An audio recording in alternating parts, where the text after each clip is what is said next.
चुनाव लड़े और बहुत मतों, ज्यादा भारी मतों से वहां रहने वाली महान जनता ने हमें वोट की ताकत से जिता के भेजा।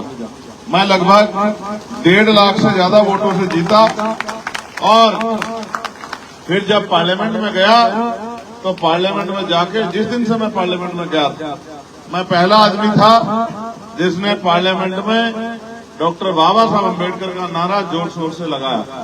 मेरे बाद बहुत सारे लोगों ने वहां जय भीम के नारे लगाए। मैं पहला था जिसने पार्लियामेंट में सतगुरु रविदास जी महाराज के बेगमपुरा राज की बात की और कोई तो इतनी हिम्मत भी नहीं जुटा पाया कि वो कहता कि सतगुरु रविदास जी महाराज के बेगमपुरा राज जैसा होना चाहिए। लेकिन आज मैंने वहां गुर्जर रेजिमेंट बनाने की मांग भी पार्लियामेंट में जोर शोर से उठाई और चमार रेजिमेंट को बहाल करने की मांग भी बड़े जोर शोर से उठाई।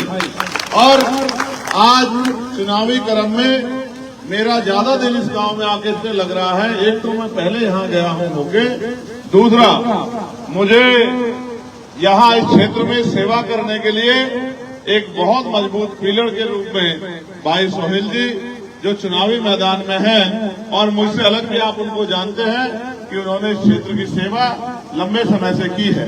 ये तो धन्यवाद दीजिए डॉक्टर बाबा साहब अम्बेडकर का।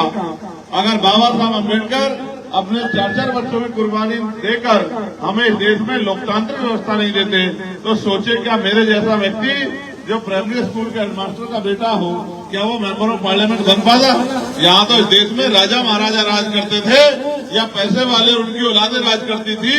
यहाँ कोई किसी गरीब के बच्चे के लिए आगे बढ़ने का रास्ता नहीं था। ये रास्ता तो वोट के अधिकार देके डॉक्टर बाबा साहब अम्बेडकर ने खोला और उनके बताए रास्ते पे हमारे गुरु माननीय काशीराम साहब ने समाज को जागरूक करके समाज को अपने पैरों पे खड़ा होना सिखाया। हम उन्हीं के कारवां को आगे बढ़ा रहे हैं। मैं आपसे पूछना चाहता हूँ, पूरी ईमानदारी से जवाब देना कि बाबा साहब अम्बेडकर माननीय काशीराम साहब के सपने पूरे हो गए हैं क्या? बताओ हो गए हैं क्या पूरे? तो फिर जिन लोगों के कंधों में जिम्मेदारी छोड़ी थी क्या वो उसको पूरा करने का काम कर रहे हैं क्या? अगर पूरा करने का काम करते तो क्या इस देश में आज भी 75 साल बाद भी बुनियादी सुविधाओं से हर लोग वंचित रहते? पढ़े लिखे नौजवान बेरोजगार घूमते, अच्छे स्कूल कॉलेज हॉस्पिटल आपके क्षेत्र में बनते नहीं बनते, अच्छे जो है रोजगार की व्यवस्था कुटीर उद्योग लगा के महिलाओं को रोजगार की व्यवस्था, पढ़ी लिखी बेटियों के लिए रोजगार की व्यवस्था होती है नहीं होती? इस देश में बाबा साहब अम्बेडकर तो चाहते थे कि हम लोगों के हाथ में राजकाज आए। कौन कर रहा है राजकाज का काम? 5 साल में कुछ लोग सिर्फ चुनाव लड़ने आते हैं।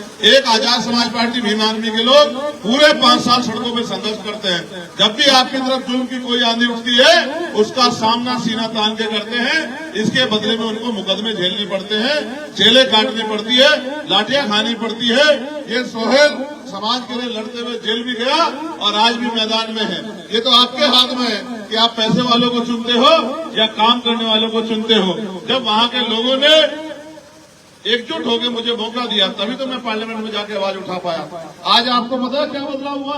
आज ये बदलाव हुआ है कि मैंने 29 जुलाई को पार्लियामेंट में आवाज उठाई थी कि न्यूनतम वेतन मजदूरों का, कर्मचारियों का जो फैक्ट्री में काम करते हैं वो 700 रुपए होना चाहिए। आप देखो कल सरकार ने, केंद्र की सरकार ने नोटिफिकेशन जारी करके ये सुनिश्चित कर दिया कि जो न्यूनतम वेतन है, दैनिक वेतन है, वो 783 रुपए से कम नहीं होगा।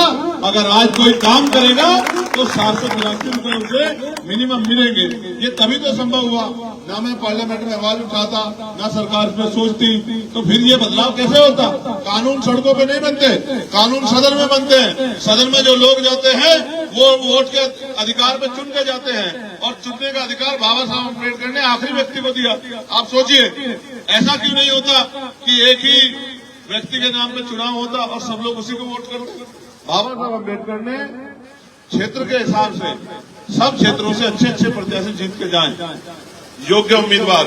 उन्होंने कहा भी कि राजनीति में हिस्सेदारी नहीं करोगे तो सबसे बड़ा नुकसान ये होगा कि उनके लोग आपके ऊपर शासन करेंगे।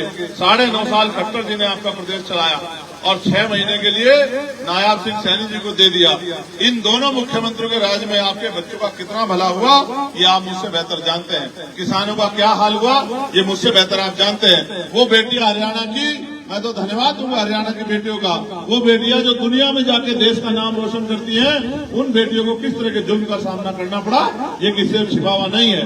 माने पहलवानों की लड़ाई हो, किसानों की लड़ाई हो, गुर्जर समाज की लड़ाई हो, या सतगुरु रविदास जी महाराज जब गुरु घर टूटा उसकी लड़ाई हो। जब मैं पार्लियामेंट में गया तो मैंने आवाज उठा के कहा कि हमारा गुरु घर दिल्ली में जो टूटा था वो बनना चाहिए। ये ताकत आपने मुझे दी है, यही ताकत मैं आपसे भाई सोहेल के लिए मांग रहा हूँ। अगर आपने सोहेल को ताकत दी तो आपके क्षेत्र की समस्याओं के लिए जिस तरह मैं पार्लियामेंट में दहाड़ता हूँ, भाई सोहेल विधानसभा में चंडीगढ़ में दहाड़ने काम करेंगे और आपकी समस्या को हल कराने का काम करेंगे। मेरी माताएं बहनें बैठी हैं, एक सवाल पूछूं आपसे, जवाब दोगी ईमानदारी से? तुम में से कितनी जहाज में बैठी जरा बताओ, हाथ उठा के बताना।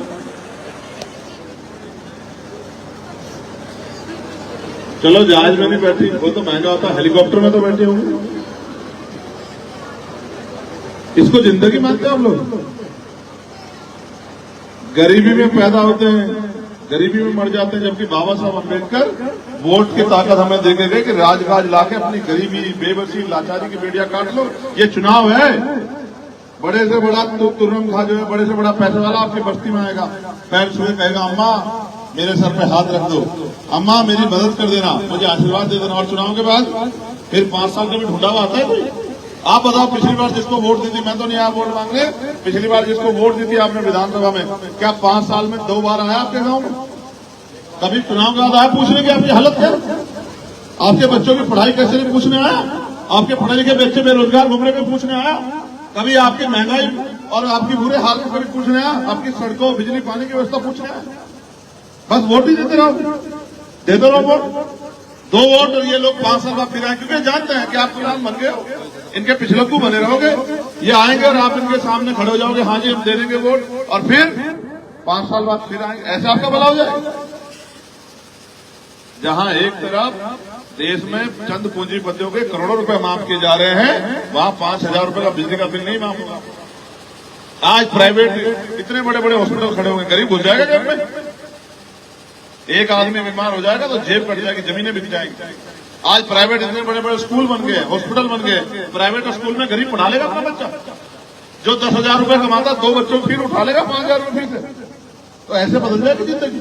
जब पढ़ोगे नहीं, रोजगार नहीं करोगे, तो कैसे आपकी जिंदगी बदल जाएगी?